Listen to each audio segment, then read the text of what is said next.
పొట్టి ఎక్కడికి వచ్చినావు? ఎక్కడికి వచ్చినావు? అన్నం తినేది కాదు అది, బుక్ పెట్టి రాయాలి, అర్థమైందా? అన్నం తింటే డైనింగ్ టేబుల్ కాదు అది.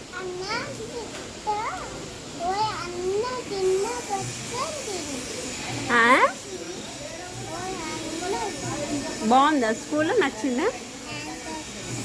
బాగుంది, ఇది నచ్చిందంట.